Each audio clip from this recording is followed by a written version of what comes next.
السلام علیکم ورحمۃ اللہ وبرکاتہ۔ بسم اللہ الرحمن الرحیم۔ بیان کیا جاتا ہے کہ ایک نوجوان سخت بیمار ہوا جس پر اس کی والدہ نے نظر مانی۔ یہاں پر ایک بات یاد رکھیں کہ نظر ماننا یعنی منت ماننا جائز ہے، لیکن منت کسی جائز کام کی مانی جائے، غیر شرعی کام کی منت ماننا جائز نہیں۔ اسی طرح غیر اللہ کے نام کی منت بھی جائز نہیں۔ جو منت دین اسلام کے مطابق ہو، شریعت کے مطابق ہو، وہ منت مانی جا سکتی ہے۔ جس طرح خاتون جنت سیدہ فاطمہ الزہرا رضی اللہ تعالی عنہا نے منت مانی تھی جب حضرت سیدنا امام حسن اور امام حسین رضی اللہ تعالی عنہا بیمار ہوئے تھے، ان کو سخت بخار تھا، تو اس وقت بی بی فاطمہ زہرا رضی اللہ تعالی عنہا نے منت مانی تھی کہ یا اللہ میرے بیٹوں کو تو صحت اور تندرستی عطا فرما، تو میں 3 دن کے روزے رکھوں گی۔ تو قادر مطلق اللہ تبارک و تعالیٰ نے امام حسن اور امام حسین رضی اللہ تعالیٰ عنہ کو تندرستی عطا فرمائی، تو سیدہ فاطمہ زہرا رضی اللہ تعالیٰ عنہ نے 3 روزہ رکھ کر اپنی منت پوری فرمائی۔ تو بہرحال اس نوجوان لڑکے کی والدہ نے بھی منت مانی کہ یا اللہ اگر تو میرے بیٹے کو شفا عطا فرما دے تو میں 7 دن کے لیے دنیا سے نکل جاؤں گی۔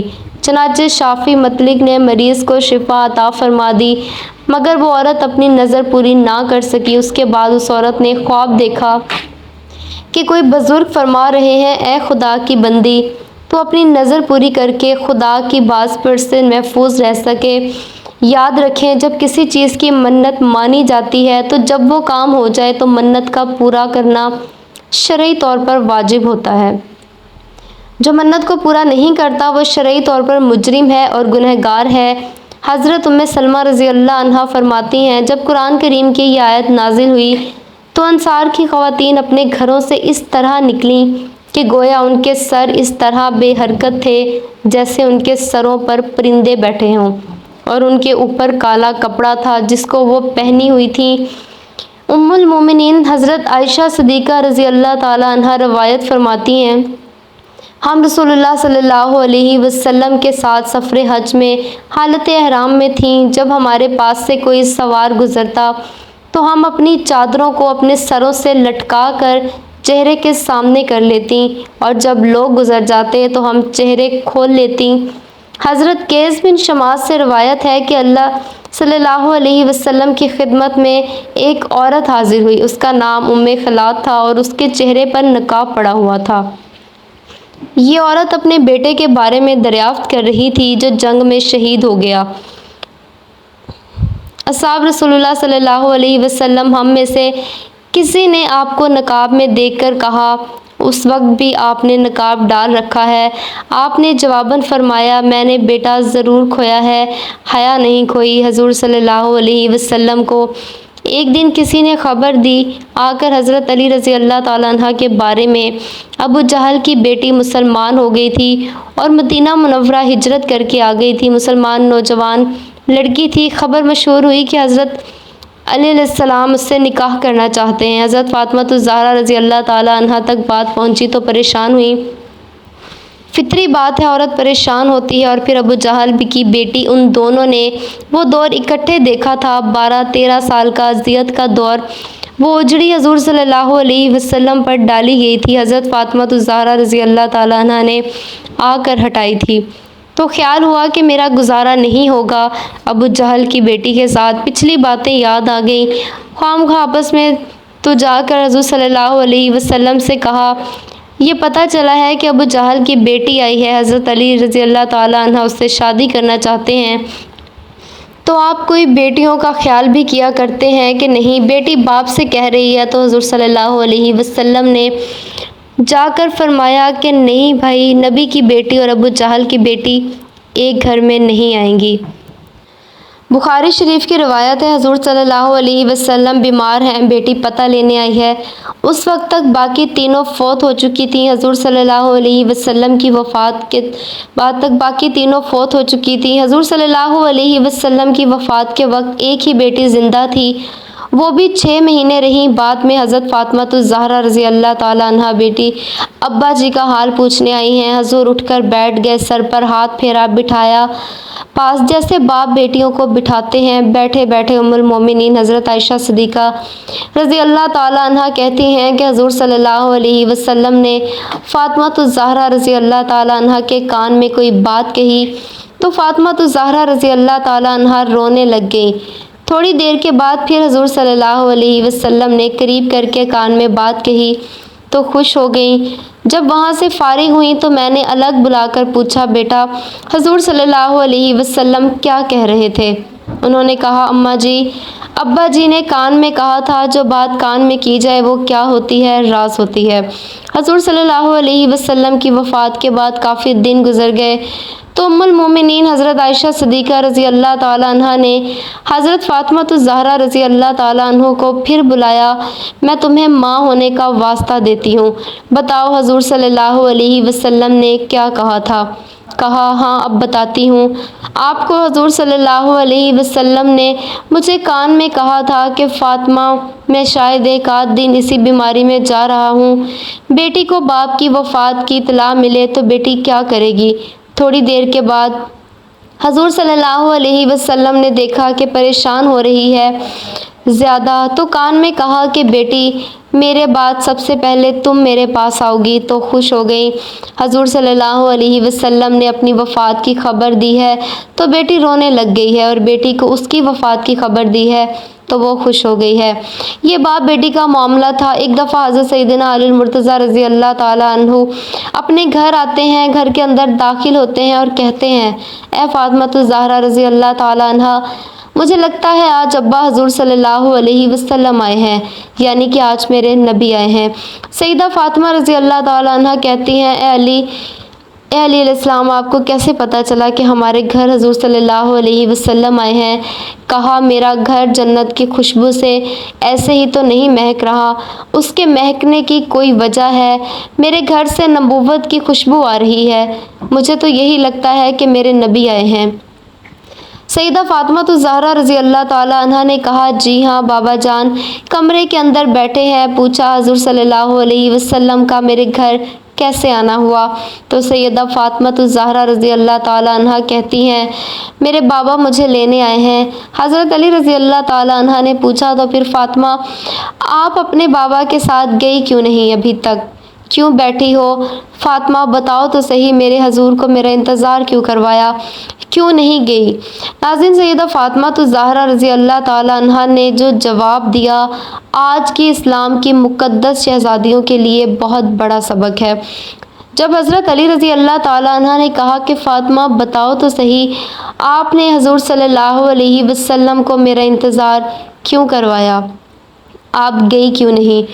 تو سیدہ فاطمہ الزہرا رضی اللہ تعالیٰ عنہ نے کہا، اے میرے شوہر معظم، آپ کے حکم کے بغیر کیسے چلی جاتی؟ تو حضرت علی رضی اللہ تعالیٰ عنہ نے فرمایا، فاطمہ آپ کو پتہ نہیں کہ رسول اللہ صلی اللہ علیہ وسلم کے سامنے علی اپنی اجازت کو کوئی اہمیت نہیں دیتا۔ فرمایا، اے فاطمہ، ان موقعوں پر مرضی نہ آپ کی چلے گی نہ میری چلے گی، یہاں چلے گی تو صرف میرے نبی کی مرضی چلے گی۔ سیدہ فاطمہ الزہرا رضی اللہ تعالیٰ عنہ نے کہا، یا علی، بات اجازت کی نہیں ہے اور بات مرضی کی بھی نہیں، رب ذوالجلال کی عزت کی قسم، آج اگر میں آپ کی اجازت کے بغیر گھر سے چلی جاتی تو قیامت کی صبح تک میرے باپ کے مبارک نام پر لوگوں کی انگلیاں اٹھ جاتی کہ نبی کی بیٹی شوہر کی اجازت کے بغیر گھر سے نکلی تھی۔ ناظرین، شوہر کی نافرمانی کرنے سے پہلے، شوہر سے لڑنے سے پہلے، شوہر کی اجازت کے بغیر گھر سے باہر نکلنے سے پہلے سوچ لینا کہ آپ کے ایک غلط قدم اٹھانے کی وجہ سے آپ کے بوڑھے باپ کے بالوں کی سفیدی رل جائے گی۔ شوہر کے سامنے زور زور سے بولو گی، زور زور سے چیخو گی، چلاؤ گی تو محلے والے کہیں گے دیکھو فلاں کی بیٹی نے کس طرح تماشا لگا رکھا ہے۔ جب ایک بیٹی کے پاس کائنات کا نبی محمد مصطفیٰ صلی اللہ علیہ وسلم آئے لینے کے لیے تو پھر بھی وہ شوہر کی اجازت کے بغیر گھر سے باہر نہ نکلی، اتنی بڑی شخصیت کی بیٹی ہونے کے باوجود بھی شوہر کی فرما برداری اور شوہر کے حقوق کا اس قدر خیال رکھے، تو مجھے بتاؤ ایسی گود میں امام حسین نہ آتے تو اور کون آتا؟ جس کی زندگی میں کوئی بھی نماز نہیں چھوٹی، ایسی گود میں زینب نہ آتی تو اور کون آتا؟ پھر سیدہ فاطمہ الزہرا رضی اللہ تعالیٰ عنہا نے انہیں اپنے سینے سے لگایا اور سینے سے لگا کر بیٹے کو دودھ پلا کے مسکراتے ہوئے قرآن سنایا، دل کی دنیا میں کہا اے میرے شہزادے، اس قرآن کی کیا قیمت ادا کرو گے، اس مسکرانے کی کیا قیمت ادا کرو گے؟ تو حضرت حسین نے مسکرا کے ماں کی طرف دیکھا اور کہا کہ امی، آپ نے تو مجھے صرف گود میں قرآن سنایا ہے، انشاءاللہ میں کل کربلا کے میدان میں آپ کو نیزے کی نوک پر چڑھ کر قرآن سناؤں گا۔ نبی کریم صلی اللہ علیہ وسلم نے فرمایا، بہترین انسان وہ ہے جو خود بھی قرآن سیکھے اور دوسروں کو بھی سکھائے۔ ناظرین، صبح کا وقت تھا، حضرت علی رضی اللہ تعالیٰ عنہ فجر کی نماز پڑھ کے گھر آئے، دروازہ کھٹکھٹایا، اندر سے آواز آئی، کون؟ حضرت علی رضی اللہ تعالیٰ عنہ نے کہا، فاطمہ میں ہوں۔ دروازہ کھولو، اندر آئے، دیکھا سیدہ فاطمہ الزہرا رضی اللہ تعالیٰ عنہا چکی چلا رہی تھیں، ادھر آٹا گوندا جا رہا ہے۔ پوچھا، فاطمہ ایک وقت میں دو کام، کپڑے بھی دھل رہے ہیں، گھر میں جھاڑو بھی لگا رہی ہو، آٹا بھی گوندا جا رہا ہے، چکی بھی چل رہی ہے۔ پوچھا، فاطمہ خیر تو ہے، سارے کام ایک ہی وقت میں کیوں کر رہی ہو؟ تو کہا، اے علی، میرے پاس وقت بڑا کم ہے۔ حضرت علی رضی اللہ تعالیٰ عنہ نے سیدہ فاطمہ رضی اللہ تعالیٰ عنہ کا ہاتھ پکڑا، اٹھا کے بستر پر لے گئے، کہا لیٹ جاؤ، ساری رات مصلے پہ بیٹھی رہی ہو، ساری رات عبادت کرتی رہی ہو۔ پوچھا، خیر تو ہے، وقت کیوں کم ہے؟ حضرت فاطمہ الزہرا رضی اللہ تعالیٰ عنہ نے فرمایا، اے علی، فجر کی نماز پڑھ کے بیٹھی ہی تھی، اللہ اللہ کر رہی تھی، بیٹھے بیٹھے اچانک میری آنکھ لگ گئی، مجھے خواب میں میرے بابا جان کی زیارت ہوئی۔ خیر جب صبح ہوئی تو اس عورت نے اپنے لڑکے کو بلا کر تمام واقعہ بیان کیا اور اس سے کہا کہ قبرستان میں میرے لیے قبر کھود کر مجھے اس میں دفن کر دے۔ چنانچہ لڑکے نے اپنی والدہ کے حکم کی تعمیل کی اور اسے زندہ ہی دفن کر دیا، اور اس عورت نے قبر میں دعا کی کہ اے میرے پروردگار، میں نے اپنی وسعت کے مطابق اپنی نظر پوری کر دی، اب تو مجھے قبر کی آفتوں سے محفوظ رکھ۔ اتنے میں کیا دیکھتی ہے کہ اس کے سر کی جانب ایک روشن دان ہے۔ عورت نے اس روشن دان میں جھانکا تو ایک باغ نظر آیا جس میں دو عورتیں موجود تھیں، جنہوں نے اس عورت کو آواز دی کہ بی بی ہمارے پاس چلی آ۔ خدا کی قدرت سے وہ روشن دان کشادہ ہو گیا اور جس سے نکل کر وہ عورت باغیچے میں ان دونوں عورتوں کے پاس جا پہنچی، اور وہاں پہنچ کر اس نے دیکھا کہ باغ میں ایک پاکیزہ حوض ہے جس پر وہ دونوں عورتیں بیٹھی ہیں۔ اس عورت نے ان دونوں کے پاس پہنچ کر ان دونوں کو سلام کیا، لیکن ان میں سے کسی نے اس کے سلام کا جواب نہیں دیا۔ اس عورت نے ان سے پوچھا کہ تم تو ابھی بات چیت کر رہی تھی، آخر میرے سلام کے جواب سے کیا مانع پیش آیا؟ اس کو ان دونوں عورتوں نے جواب دیا کہ سلام تو اطاعت و بندگی ہے اور ہم یہاں اس سے روک دیے گئے ہیں۔ مطلب یہ ہے کہ جو دنیا کا جہاں ہے یہ دارالعمل ہے، یہاں پہ اعمال ہیں، یہاں انسان پابند ہے عبادت کا، لیکن جنت میں عبادت نہیں ہوگی۔ بہرحال اتنے میں یہ عورت کیا دیکھتی ہے کہ ان دونوں عورتوں میں سے ایک کے سر پر ایک پرندہ اپنے بازوں سے ہوا کر رہا ہے اور دوسری عورت کے سر پر ایک پرندہ اپنی چونچ مار رہا ہے۔ یہ دیکھ کر اس عورت نے پہلی عورت سے دریافت کیا کہ تمہاری اس فضیلت کا سبب کیا ہے؟ اس نے جواب دیا کہ میں دنیا میں اپنے شوہر کی فرما بردار بیوی تھی اور میرے دنیا سے رخصت ہوتے وقت میرا شوہر مجھ سے خوش تھا، بس اسی اطاعت گزاری کے صلے میں اللہ تعالیٰ نے مجھے اپنی اس نعمت سے نوازا ہے۔ پھر اس نے دوسری عورت سے معلوم کیا کہ بی بی آخر تمہاری اس سزا کا سبب کیا ہے؟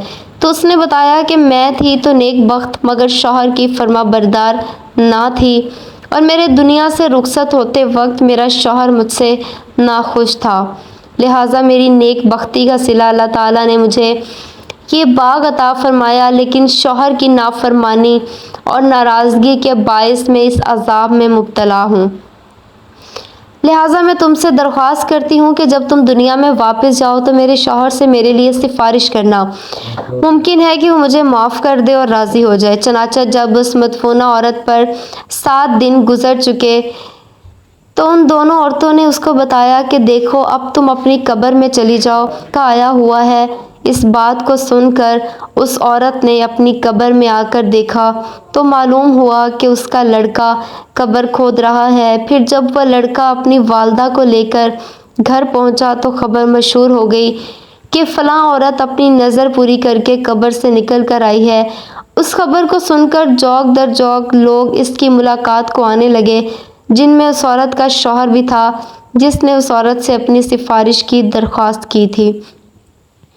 اس عورت نے اس شخص سے اس کی بیوی کا نام حال بیان کر کے اس کی سفارش کی، جس پر اس شخص نے بیوی کا قصور معاف کر دیا۔ تو اس عورت نے خواب میں دیکھا کہ اس کی بیوی اس سے کہہ رہی ہے کہ بی بی تیری وجہ سے اللہ نے مجھے عذاب سے نجات دے دی، تیرے بھی اللہ گناہ معاف کرے اور تھے اس کی بہتر جزا عطا فرمائے۔ حقائقوں کا دیکھو شوہر کی فرما برداری کا کتنا بڑا صلہ ہے۔ اللہ تعالی ہماری تمام بہنوں کو اطاعت شوہر کی توفیق عطا فرمائے اور ہر آن حقوق العباد کی فکر کرنے اور اسے پورا کرنے کی توفیق عطا فرمائے، آمین یا رب العالمین۔ اللہ تعالی ہمیں نیک کاروں میں شامل فرمائے اور ہمارا خاتمہ بالخیر فرمائے، آمین ثم آمین۔ ناظرین، کمنٹ باکس میں اللہ تعالیٰ کے 99 ناموں میں سے ایک نام ضرور ٹائپ کیجیے گا۔ شکریہ۔ اگر آپ کو ویڈیو اچھی لگی ہو اور معلوماتی لگی ہو تو صدقہ جاریہ کی نیت سے ویڈیو کو ضرور شیئر کریں، اور اگر آپ اس چینل پر نئے ہیں تو چینل کو سبسکرائب کر دیں تاکہ ہر نئی آنے والی ویڈیو آپ کو مل سکے۔ مجھے سننے کا شکریہ۔ اللہ حافظ۔